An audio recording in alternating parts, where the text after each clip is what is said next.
Buenas tardes todavía, bienvenidos a Málaga 451, los que acabéis de llegar. Acabamos de escuchar a Luis Cartarescu, que ha estado fabuloso, la verdad.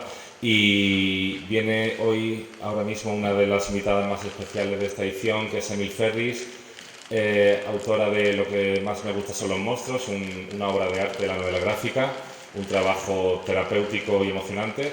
Y la presentará Sabina Urraca, periodista, bloguera y experta en periodismo gonzo, a la que también recomiendo que leáis. Así que vamos a darle un aplauso fuerte para que salga en escenario. Muchas gracias.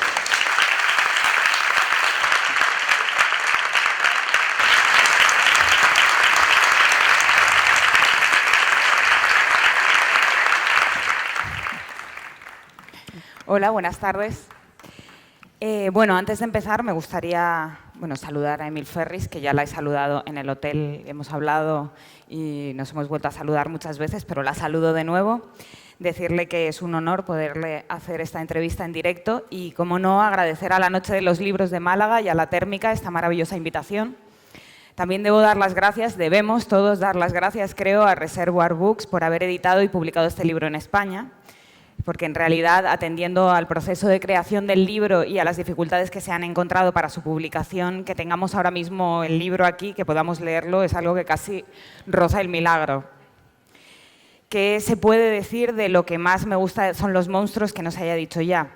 Pues podría recitar las maravillosas críticas que ha tenido, podría hacer mi propia crítica, pero seguramente ya estaría parafraseando o copiando algo que ha dicho Art Spiegelman o Alison Bechdel, o alguien que ya ha dicho muchas otras cosas sobre el libro. También estoy casi segura, y de hecho ya lo hemos hablado, que Emil Ferris está cansada de recibir una y otra vez las mismas preguntas y repetir una y otra vez las mismas historias. Así que he intentado hacer algo lo más personal posible, lo más cercano posible, y ser sincera y decir cómo me hizo sentir realmente este libro. Y si tengo que ser sincera, lo que más me gusta son los monstruos, me sentó mal. Me sentó realmente mal, tan mal como me han sentado en mi vida todas las cosas que de verdad me han encantado. De vez en cuando tendremos que hacer pequeñas paradas porque Emil tiene un poco de tos, así que esperamos un poco, tranquilamente, no pasa nada. Pero en realidad podría decirse que mi imaginario desde la infancia se construye a base de libros, películas y conversaciones o escenas de la vida real que me sientan fatal, que me dejan vacía y medio destruida. Y si me paro a pensar, este fenómeno se produce porque, a su vez, las personas que crearon estos productos culturales que tan mal me sentaron, también tuvieron que... Vamos a esperar un poco, también tuvieron que toser mucho. So sorry. Don't worry. You make me laugh, and then that's what happens. So it's on. Pues si me paro a pensar este fenómeno, ¿no? de que las cosas que me sientan mal y que me dejen como vacía y destruida me gusten tanto, se produce porque las personas que crearon estos libros, estas películas que tan mal me sentaron y que al mismo tiempo me encantaron, también tuvieron que vaciarse y destruirse de alguna forma para poder crearlos. O bien llegaron a la creación como quien llega a un oasis en medio de un desierto por pura necesidad, por encontrarse precisamente destruidos y empachados de algo que tenían que soltar de una vez. La metáfora del desierto y el oasis es un poco una horterada, la verdad. Y yo más bien definiría la creación de una obra con ese chascarrillo cruel de la infancia en el que alguien te decía que imaginaras deslizarte por un tobogán de cuchillas y caer en una piscina de alcohol. Porque más o menos así veo yo el proceso creativo. En cualquier caso, este ejemplo del empacho que de pronto explota en forma de obra maestra parece ser el ejemplo de Emil Ferris, y también me temo en la comparación del proceso creativo con el tobogán de cuchillas y la piscina de alcohol. Yo veo lo que más me gusta son los monstruos como el resultado de una explosión feroz e ineludible, sobre todo ineludible, que resulta en un horror vacui de oscuridad, de vidas torturadas, un gusto por todo lo sucio y roto, por lo bellamente monstruoso y lo grotesco, y por el arte intrincado que esconde otros mundos dentro de él. Una especie de Alicia en el país de las pesadillas, en el que la protagonista no es una niña que se ha dormido bajo un árbol después de tomar el té, sino que la alucinación, el mundo tenebroso e intrincado que ella debe desenredar es su propia vida y la de los que lo rodean. Y destaco en este juego de comparativas con Lewis Carroll ese momento glorioso en el que unos hippies que viven en una furgoneta le dan a Karen unos trozos de bizcocho de hachís, siento hacer spoilers, pero... Y su madre, su hermano y ella, después de comerlos, se sumen de pronto en un estado feliz y festivo de familia borracha. Al leerlo sentí un cierto alivio, una sensación de respiro en medio de un mundo complicado y denso. Y no recordaba nunca haber sentido esta sensación, ¿no? Leyendo un libro en el que había un personaje infantil, decir, Dios mío, por favor, que se drogue, por favor, que se coma eso y que le pase algo. ¿No? Sentía esa sensación de que pues, de ver que su vida era realmente difícil y deseaba que se drogase, que se comiese ese trozo de bizcocho, que tomase alguna sustancia para difuminar sus circunstancias, aunque fuese durante un rato. Y luego, lo que a mí más me gusta son los monstruos, está este símbolo, ¿no? lo que significa, lo que está detrás de la propia obra, que es el proceso, el momento en el que fue hecho, el esfuerzo que conllevó, la enfermedad, me parecen una parte inseparable de la obra. Siento casi obsesión por muchos libros que transmiten, además de la historia principal, la historia del proceso de creación, las dificultades y el dolor que conlleva crear algo. Y aquí ya empiezo a hablar con Emil, así que me paso al inglés de repente, que esto es un poco raro, pero es así. And I don't know if they have translated you all the last paragraph, but well, I was talking about the importance of the process of creation of the book, and I wanted to ask you, for that reason, I would love to be able to read a kind of making of the book itself. Do you think about something like that for the future? Maybe a kind of creation diary for the second part of your book? No, that's a great idea, though. That's a great. I love that idea, and thank you. That was really a beautiful introduction. I'm sorry. I'm really feeling bad right now, but also good. I'm sorry. I know. It was an incredibly dark book, and people have told me that. And the funny part of it is, I said, well, I edited out a lot of the dark stuff, so that that sounds overdramatic, except that it's true. So, I mean, it's actually the truth. And I love the idea of a book that describes the making of the book. I know it's a lot of work. It's to double the work that you do, but it would be.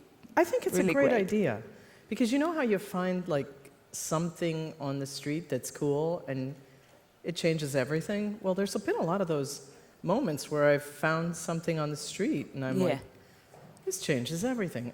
But, frankly, I'm really boring. I'm so boring. I get up very late. I get up at like 2 o'clock in the afternoon. And then I work to about 4 in the morning usually. And that's all I do. I just work and go to the thrift shop. And if I'm lucky, once a week I reward myself with a movie. And that's my whole life. It's really dull. Well, so I'm not quite sure, you could come by, but, I could write this book about it. I think it would be really dull for people. Well, I'm sure that there are a lot of things on the inside, not only in the outside. You can you could tell in a diary of your creation process. Though. I'm going to definitely have to give you credit for the idea. It's a good idea. I don't want to make pressure, okay? No, I know. I've already said. But I would love to read that book. I owe you something. You slid down a mountain of razor blades into a puddle of alcohol. I owe you a lot already. So that was. I'm sorry.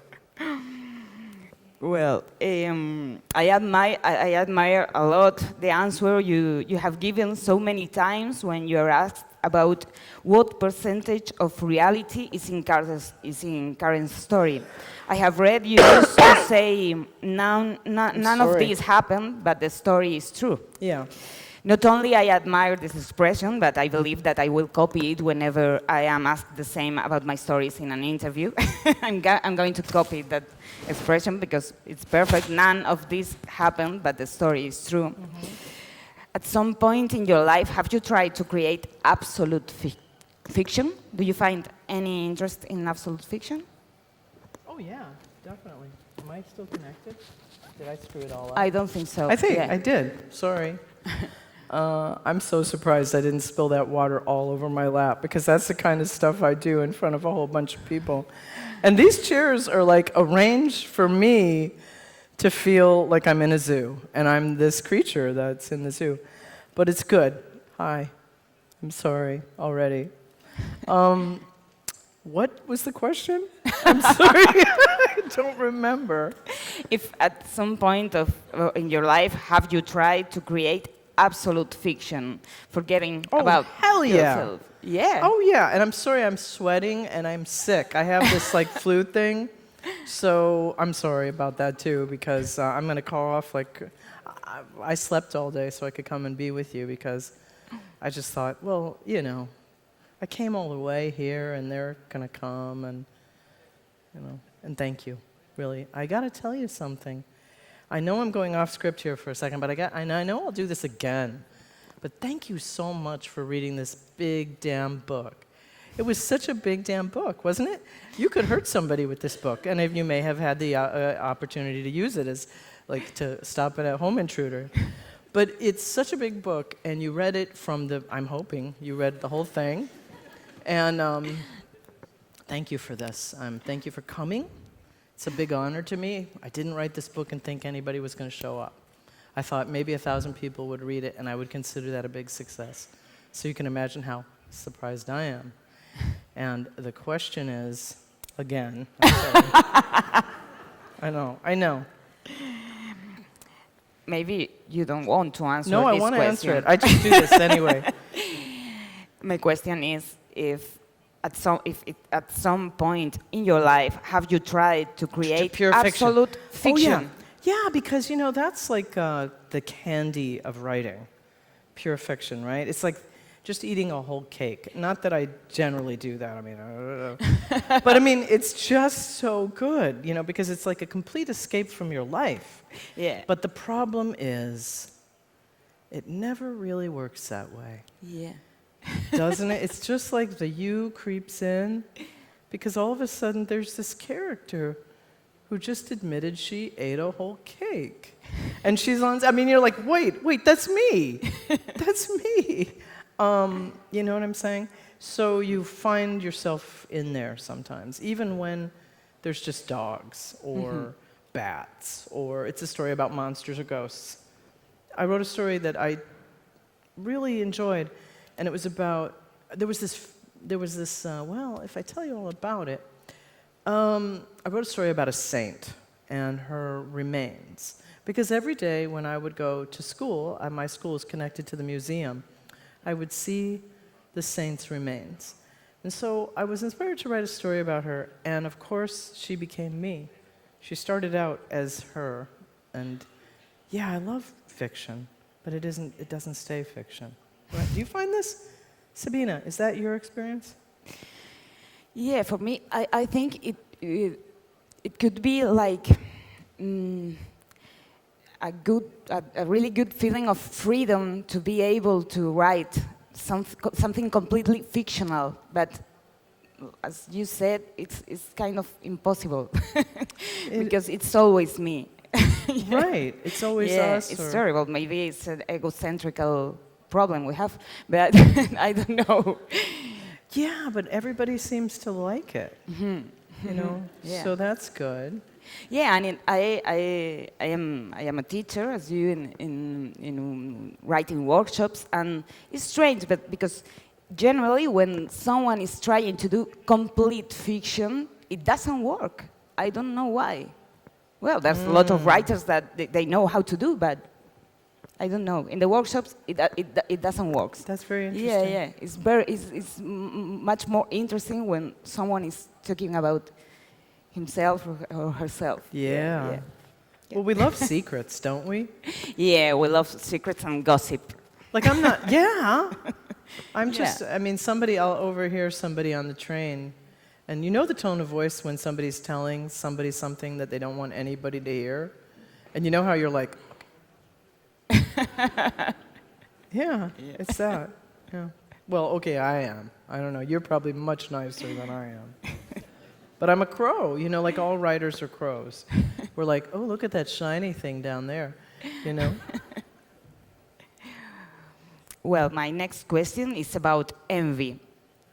It's about references, but it's about envy. Because I was going to ask, what are your references, the artists that inspired you in the creation of my favorite things are monsters? But my real question is, in all the years you've been working as an illustrator, a designer, a toy designer, and a lot of other things, do you remember to see something, a movie, a book, a play, a comic, and say, I want to create something similar, or I want to create this thing? Well, I've been really lucky because, well, how do I put this? This is secret.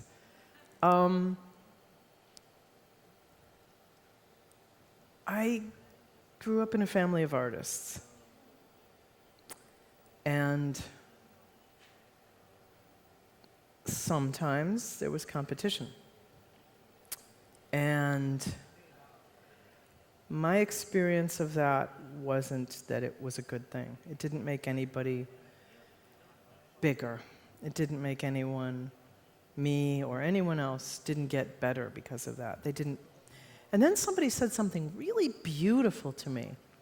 It's become one of my favorite things to say to people who come to a signing and express that they want to write like me, which I say, well, you know what?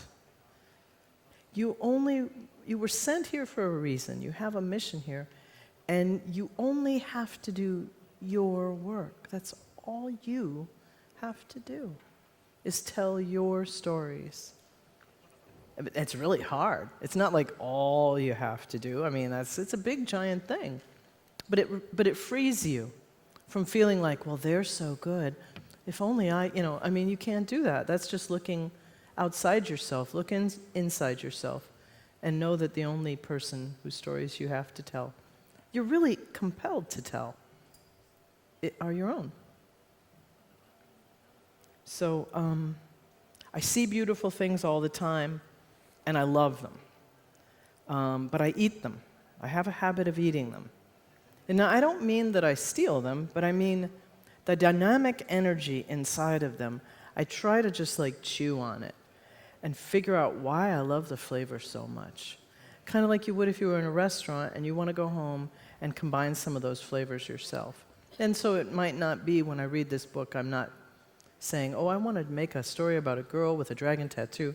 You know, it's not quite like that. It's more, what is a story whereby you have one protagonist and they are going to have to take on a world and use their intelligence to do that? What if they're crippled by some really serious trauma? It's very similar to that story, but it doesn't have to be that story. But I love the flavor of that. And I think a lot of stories do that, right? Like Harry Potter, does that. It's very different than Girl with a Dragon Tattoo. And my book's different than both of those as well. But I kind of think I might steal flavors. And don't tell anybody. I know I can trust you. There's only I'm so sorry. What am I going to do about this? I think I'm going to have to move this. Isn't that much better? Now you're not all deaf? Okay, all right. We can do like cough breaks, and we all cough like a wow, that's so cool. Like a solidarity action. That is the coolest thing. I was in this school, and this woman, there was this child who would wet themselves and have to change their pants, and the teacher would bring an extra pair of pants to change her pants in solidarity with the child. I was not either the teacher or the wetter, just so you know. But I thought that was the most beautiful thing, Yeah. So we're going to have solidarity with me. I like that. Thank you. We can cough at the same time, Emil, if you want. Thank you. Well, my next question is about the age of the authors. I remember having like 20 years seeing other people publish their books and saying, okay, I'm 20 and I'm not going to publish on my 20s Okay, I'm 25. I'm not going to publish on my 25s. Okay, I am 30. I'm not going to publish. And I remember to be really stressed about that. Every time I observe more this phenomenon, people who spend much of their lives paralyzed because of the idea of creating, and precisely in a moment of real horror of their lives, almost for survival or because it is inevitable to do, they start to draw or write. Or what do you think about this society of the demand, in which it seems that everyone has to do the things at the exact moment, meeting the deadlines, artistically speaking? Well, one of the kind of nicest things that happens to me at signings, am I still, like, you can hear me? Okay, yeah. Is that people my age come up to me and say, man, when I found out about you, I thought, I'm getting that poetry out of that trunk. And I'm like, you know, great, that's wonderful. But the other thing that happens that's really nice is 20-somethings come up to me and go, oh my God, you're so old, it's so great. You know, I'm like, thank you. I'm so glad that it's so good for you.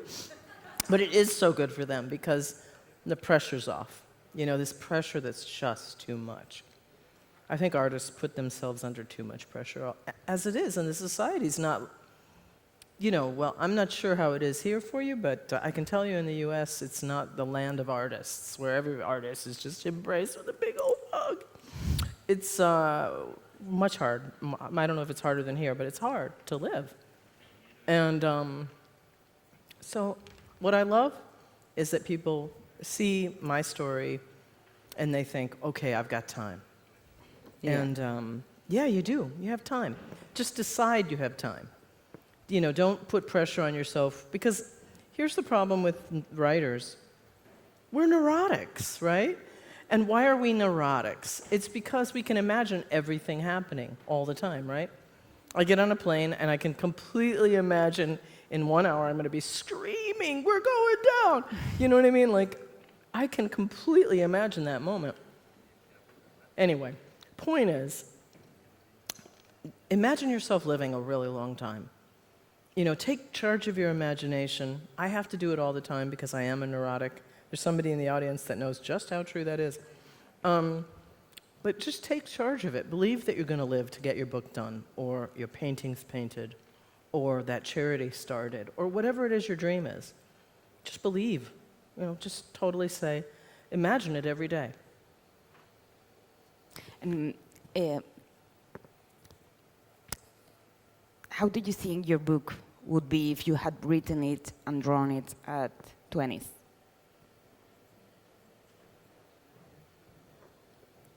It's a good question. Nobody's ever asked me that.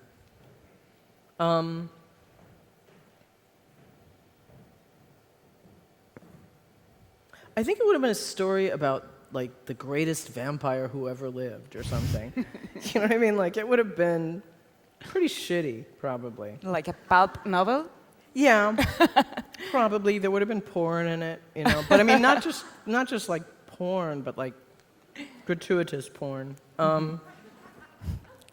It would have been so different. That's actually hilarious. And you know what's funny about that is that, you know, I'm kind of writing ahead. You know, Karen gets older, and I'm sort of writing some stuff that she does when she's a bit older, and I kind of think I'm talking about her right now. She wouldn't like that. But I kind of think that's a very interesting thing that you say that. So I'm sort of doing stuff that she's going to do. Yeah. People are going to be surprised. I'm sorry. But, you know, people grow up.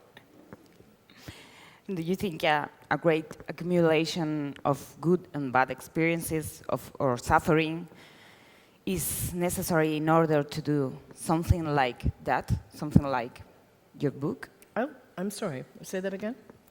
Do you think it's necessary to have a great accumulation of good and bad experiences or suffering in order to do something like you did, like your book? Yeah, I think it's really useful. I'm sorry. I feel really terrible saying that, in case you're young and a writer. And I feel bad, but I think it's very useful. But I don't think that's the only thing. I think that, I've been really lucky, and I think I've developed some amount of empathy. Excuse me, I'm going to take this out because I'm sure I'm clicking and clacking with it. But I think I've developed some empathy. And I'm not saying that I always had it, frankly. But I think I developed it, and it's helped me a lot.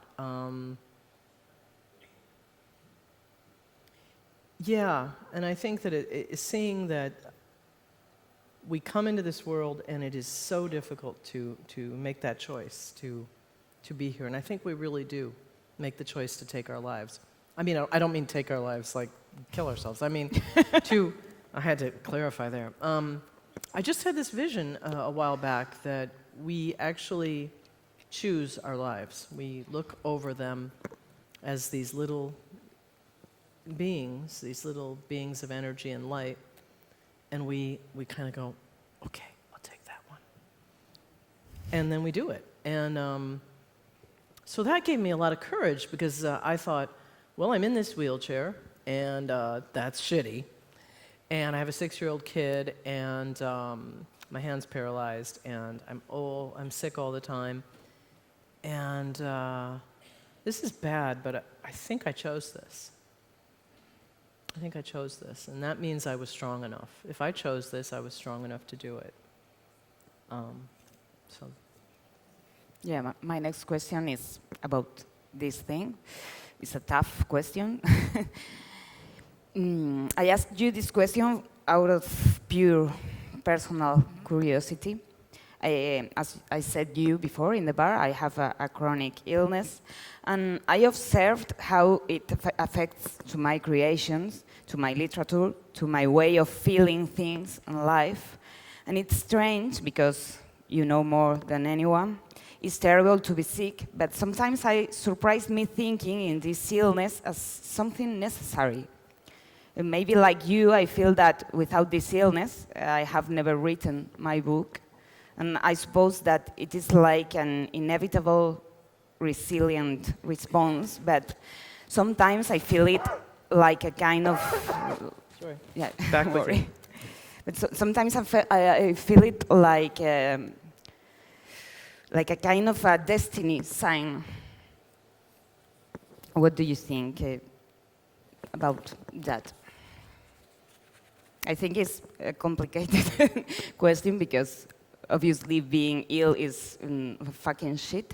Yeah, it really, really is. Especially nausea and just pain, constant pain. It's so hard to think when you're in pain, and yet something happens. There's a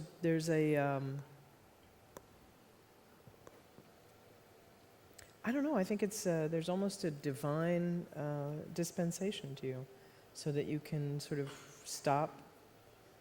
Well, maybe it's the desire not to focus on that. And it's so intense that the fiction, or what you're writing, or what you're doing, it's life-saving. You know, it's a way to escape. It's pure escapism, perhaps, and that's maybe the gift in it.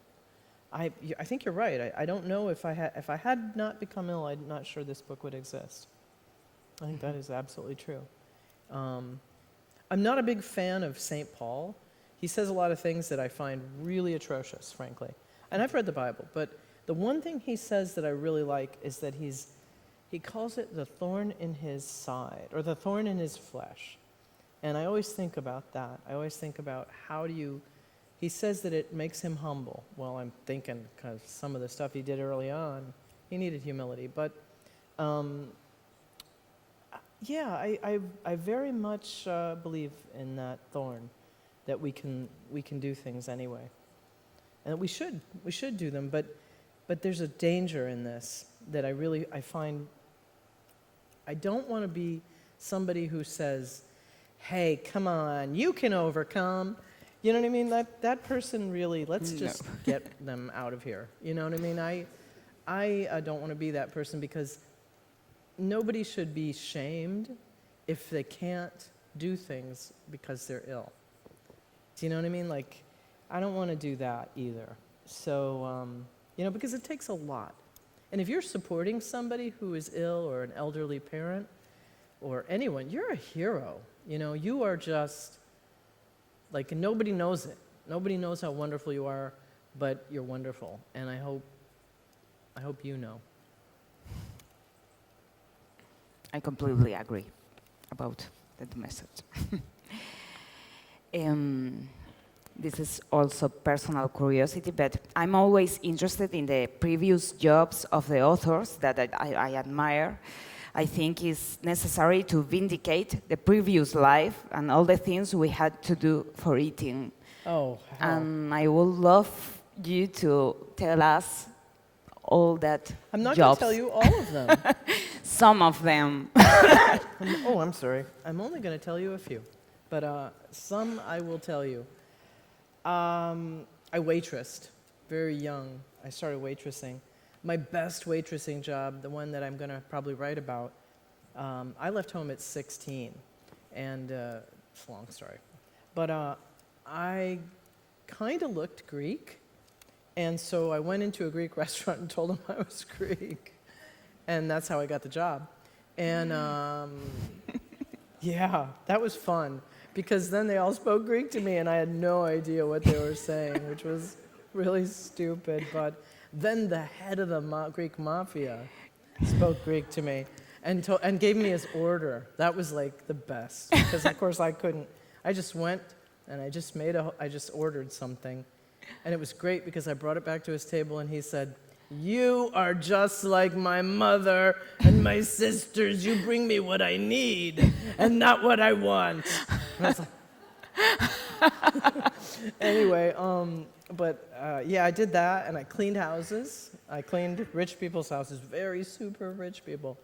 None of them are here. For but example? I think one of them vacations here. So, I cleaned super rich, really rich people's houses. We can know some of these names. Names. This one woman was so rich that she hired a service when the internet started to make sure she would never show up on the internet. Mm-hmm. So she's oil money. She's very, very rich. Mm-hmm. She's a former beauty queen from Texas. Mm-hmm. And she was just very nice to me, actually. She was very, very nice to me. But she would tell me things like she would try to teach me how to be more mannered, and, she would buy me things that she wanted me to wear. She was really strange, actually. She was very nice to me, but very strange.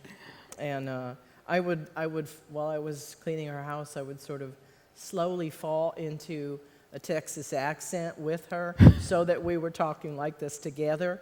And it was fun. And she didn't realize I was doing it. And I kind of would leave going, "Oh my God, I'm talking like a Texan." But that was a fun job. And, I just did every shitty thing that you could imagine doing. Are there kids here? Can I say shitty? I did every garbagey, horrible thing. I waitressed and cleaned houses and what else? Oh, other things, reception and, and then I sculpted Happy Meal toys. Some of them you probably might have had if you like the Mulan series. I sculpted a lot from the Mulan series. And I did stupid illustrations of dumb stuff. Anything at all. Yeah. The toilet series, of which I'm not proud at all.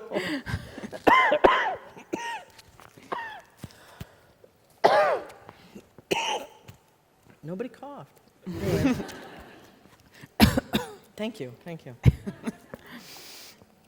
I wanted to ask you about this phenomenon of feeling misunderstood and alone, as we all felt many times, and suddenly through the publication of your book and the success of it, suddenly feeling deeply accompanied and understood, as if all the world knew your problems, your demons, your nightmares, your ghosts, and they make you company with them. It's more or less that you felt in this period of your life?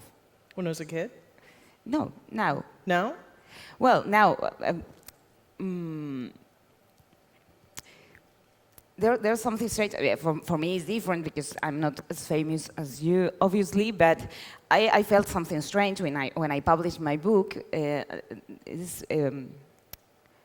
When I was writing my book, I was alone, completely alone. And before publishing my book, before writing my book, I was completely alone with my ghosts, my problems, and all my strange feelings. And suddenly, when my book been published, I felt like a lot of people writing me, I understand you, I am like you, I felt this thing exactly like you, and suddenly it's like, oh, I'm not alone anymore, but it's not completely that. It's a strange feeling. I don't know if you have felt, I suppose there's a lot of people writing you and saying, I'm Karen, I'm you, do you feel like more company in this loneliness, in this normal human loneliness? And yeah, I do. I definitely do. I feel great about.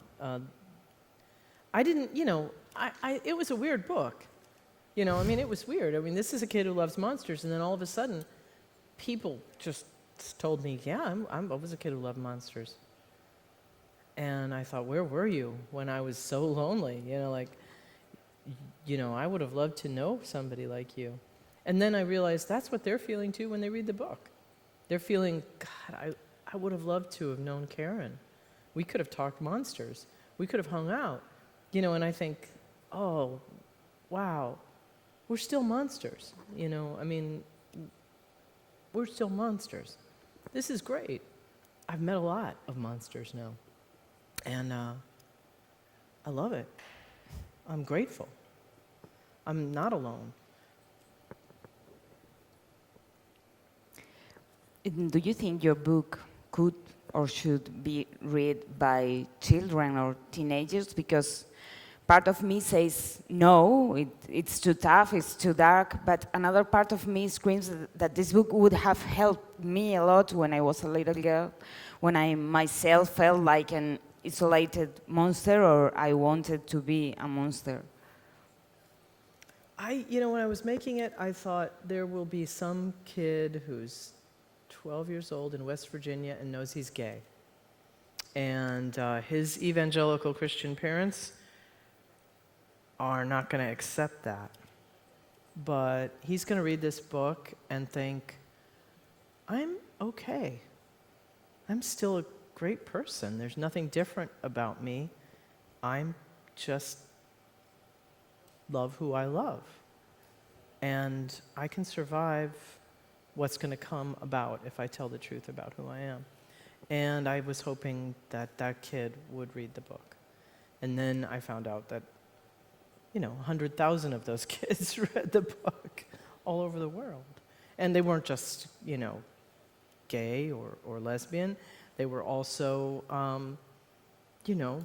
marginalized by other means. And I was really shocked. I enjoyed that. I do enjoy that, and I feel really grateful for that. And do I think it's, well, I'm kind of old-fashioned, and, I think you have different kids. I had a really, really smart kid, in terms of she was very precocious. She wanted to read things that were way beyond her early on. And I couldn't really stop that, even though it meant that we had to talk about, well, what is this? And I would be like, oh my God, I don't know how to tell you about that, but I have to. There are things in there that are difficult for kids, and sometimes people say to me, well, I'm going to let my 8-year-old read it. And I think, some 8-year-olds, that's going to be cool for. Some 8-year-olds, that's going to be a really bad idea. But, the parent has to decide that. Mm-hmm. I've gotten some people who've called me and said, why is your comic book pure pornography? And I'm like, well, in the United States, a lot of people don't understand that comics are not just always for kids. In Europe, you understand that comics can have things in them that are not for kids. But there are a lot of places in the U.S. where they don't know that. So they've given their kids the book, and maybe that wasn't a good choice. I don't know. Mm-hmm. I mean, maybe for the second book there will be some kind of disclaimer about whether who it's for, and I'm not sure, but I hope the kids who need it get it. I only wrote the book, and I say this, and it's true. I made the book, not everybody is supposed to like it. I made the book for whoever is meant to need it or want it. Or, you know, it's for those who want it. I have to say that I think sometimes children and teenagers are overprotected, and maybe That's true too. yeah, maybe like Karen. This is one of the things that I love about Karen. Maybe the children have to see movies and read books That they don't understand. I like that idea. I agree with that. And Things you know that, what? yeah, Sabina, it's like- I completely agree with you. Yeah, because I remember being a child and seeing a lot of comic books, and, like, strange, but, sexual comic books of my uncle, of my dad, of my mom, strange books, and seeing films that I didn't understand.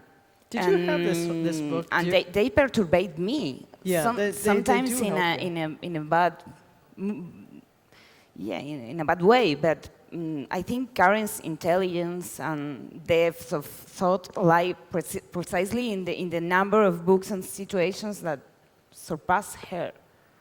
Did you have this book? Can anybody tell me if you had the translation of the book? Dear God, it's me, Margaret. Did you have this book? Oh, thank God. I'm so happy you didn't have it. It's this book.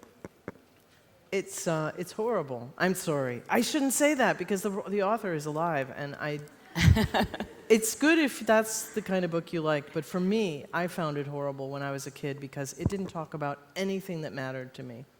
It was like, ooh, I got my period. I'm so confused. And it was just like, I mean, I know that's kind of important in a way, but it was also so, I mean, I had already, by the time that book came out, I'd seen like a friend fall out of a window, and I'd seen another friend, I can't even explain, like so many things that happened, that this book did not seem to answer anything for me. And so you're really putting your finger on something, because people are giving my book to, you know, middle grade kids. And I think that's causing them to have discussions about, you know, kids see a lot of stuff that they're never allowed to talk about, that they're never allowed to say, no, I saw this, and I saw this, and I saw this. And it sits inside of them, but it's never answered. And so maybe when they read this book, they're looking at things from the perspective of Karen, who's seeing all these things that she's trying to answer or understand. And they can come out and talk about some of this really adult material that is part of their lives. I mean, especially now, because we know the internet, right? I mean, kids are watching people be executed. You know, that's profound, and that's traumatic too, and there has to be a way we talk about that they talk about it. Mm-hmm. So I think you're right. And there's this idea socially that we want kids to just be happy. But kids see parents fight, and they understand that people get divorced and that people get murdered, that terrible things happen in the world. So I think you're right. And there has to be a way that it matters, that they're given respect because of what they see and experience. Yeah, definitely. My next question is regarding to the editorial and artistic formats in general, because, una explicación para el público, no sé en qué idioma hacerlo, igual ya lo habéis leído en alguna entrevista, pero el libro de Emil Ferris tuvo multitud de problemas para ser publicado y uno de ellos era su extensión, su formato. Do you have this translated? They no, translated, I didn't know. You know, well, No. It's an explanation for the public, like that your book have a lot of problems to be published, and one of these problems is because of the extension of the book and the format.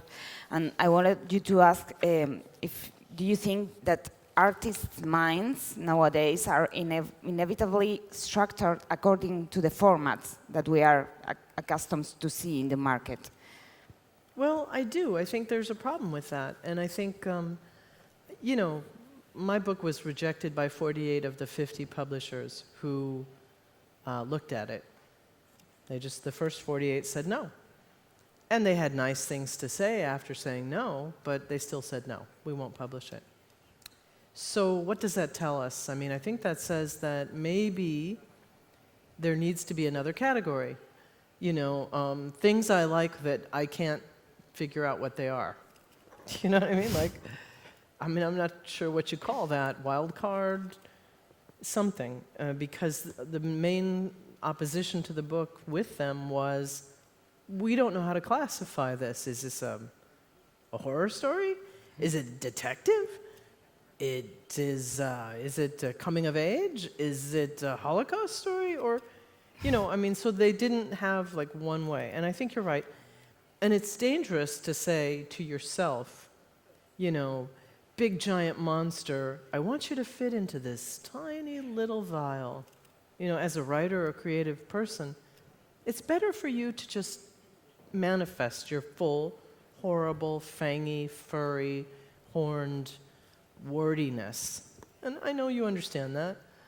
But it's better for you to just manifest your fullness and then figure out later how it fits. Because I think too many stories get killed in their infancy. And, you know, I see this in writing when I'm in a writing group.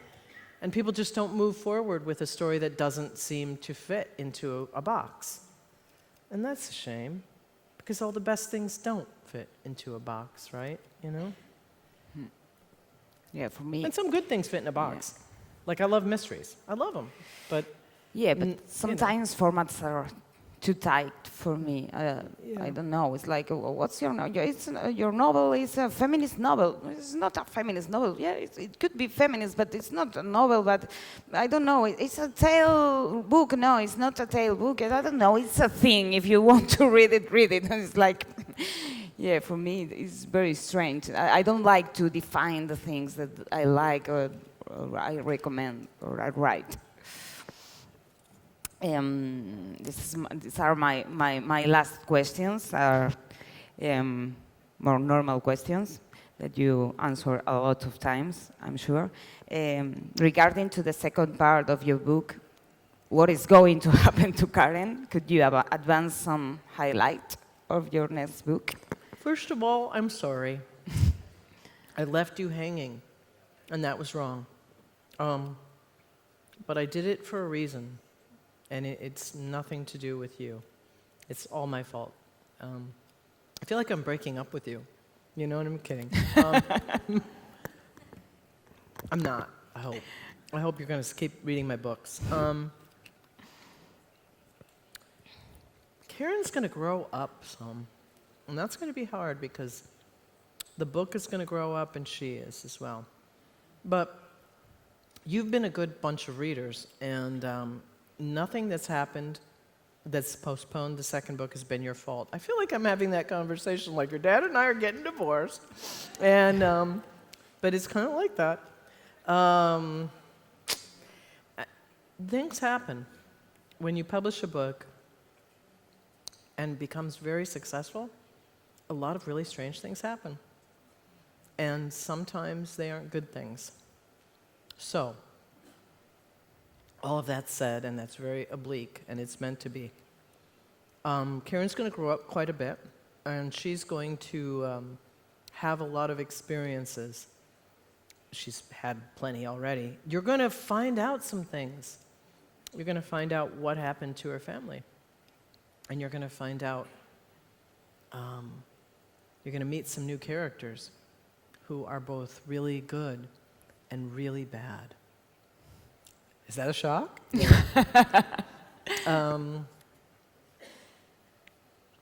And Karen is going to be very heroic in an extremely unheroic way.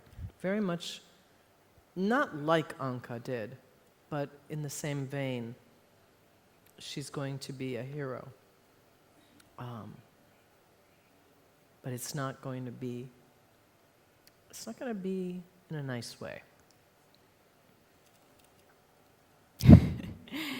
And with regard to the film adaptation of your book, what can you tell us? What kind of participation will you have in adapting and making decisions? I hope a lot of participation. That's the problem, is that when you write a book, a lot of times they tell you, Hollywood says, well, now, we like the book. We really do, but we don't think you can be involved in the movie. Really? Like, how did it happen that this book happened? It's as though it just sort of came out of nowhere. It couldn't have been from me. So there's always this kind of like grappling with them, and I think it's because movies are very hard to make and expensive and blah, blah, blah, all that. But also, I'm just trusting, you know, every time, this book has been like a giant kick in the pants. It just bites me. It's the monster that bites me and bites me. Like, for instance, I think maybe some of you know that I went through all this stuff, 48 publishers said no, blah, blah, blah, all that. So many things. Evicted. Went down to no money. All kinds of things happened. Books published, yay! And then it was lost at sea. They lost it. The publisher, the printer went out of business, and the book was literally left adrift in the Panama Canal. And we didn't know where it was. So it was supposed to come out after all of that, right? It was supposed to come out on October 31st of 2016, but it didn't because it was gone. Nobody knew where it was. The publisher hired a detective to try to find the shipment that contained the book. And so the first edition copies are all like wavy because it was left on a ship. You know, for a while pirates had it. Pirates had my book for a while. And I thought when they couldn't find it, I thought, everybody in Panama is going to get a copy, and I'm going to be the most famous Panamanian graphic novelist in the world. Yet everyone will have one. Well, we use ours as a doorstop, or we papered the bathroom with it. So it didn't happen quite like that. They found the book. But the book has always been, you know, so if things change in the book, in terms of whether a movie gets made or whatever, it's probably going to cause me some nail biting for a while, because that's just the way this baby rolls. And I hope that answers your question. What I'm saying is, I just take it as it comes, because it's all been a thrill ride with some thrills that were completely confusing. Yeah. Yeah, all of it, really. It's been amazing. But how do you imagine the movie? Because I'm sure that you... How did I what? How do you imagine the movie? Because I'm sure that you can tell us some scene of the movie that you clearly imagine in your sweetest dreams. Maybe impossible dreams, because this industry is so cruel. But I listen to music, so I'm creating a playlist for the first book, and I'll make a playlist for the second book, because I listen to music while I'm writing it. And of course, a lot of the music I listen to for this book is music from the 60s, and some of it is, you know, really solid blues that I love, and some of it is, you know, great classical music. So, I mean, there will be different things that I... But one of the things that if I see the movie, I already know how it's scored. I already know, you know, what the music is for the movie. And I have visions of it. I definitely see it in my mind's eye. We'll see. Anybody know any great directors? Please tell them to contact me. Not through my publisher, through my website. yes, this is important. Yeah, it's very important. Do you, in the film of your dreams, do you imagine Karen with monster face or without monster face? Well, of course, right? I mean, okay, votes here. Votes. Shall I take a vote? Karen in the movie with a monster face? Thank you. Thank you. Okay. You're so great. Okay, I'm so sorry for the next group. Karen the movie with no monster face. So, anybody? No? No. I'm going to so tell those Hollywood people. I'm going to I like the woman I work for. I'm going to so tell those Hollywood people. Well, I think there's a moment that is completely necessary, in my opinion, and it's a moment of your book that I love. It's when Karen's brother take Karen and says, "Look at you in the mirror. You're not a monster. You're a girl." Do you know I cried and cried? This and moment cried made and me cried. cry and cry I and cried cry, and I think that Hollywood have to take this moment and put in the film because it's really necessary, and it's going to cry to the public. I Cry and ruined the cry. first drawing I did of that because I cried on it. I was so upset when I did this, and it was like I left it to the end, and I drew it really fast because it was so painful to me. I love that scene. I think it's my favorite scene. Yeah, I it was- didn't expect. It shocked me. I love And it. yet, you've seen her as a monster the whole book, Yeah. and you're like not shocked by that. No. Because she's not shocked by Yeah, that, because yeah. she is the monster. She's fine with that. It's this other thing that he shows her. What's that? That creature is not me. You know? Yeah, it's weird, but good. Thank you. I like you bringing that up. Well, I have no more questions. Well, thank you very much, Thank you. Emil.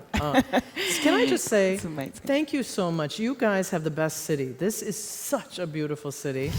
I love it very much. It's so gorgeous. And thank you so much to Tema, who makes this festival. It is an amazing festival. And thank you to my publisher right over there, Jaume of Reservoir Books. He is the whole reason I'm standing here, because he got me all these things, all these illness treats that he said, here you go. And I'm alive now because of him. And thank you for reading my book in Spanish, which was the language of my grandparents. Not my language, sadly. I'm going to work on it. Next time I come back, I'll be able to say something to you. But thank you.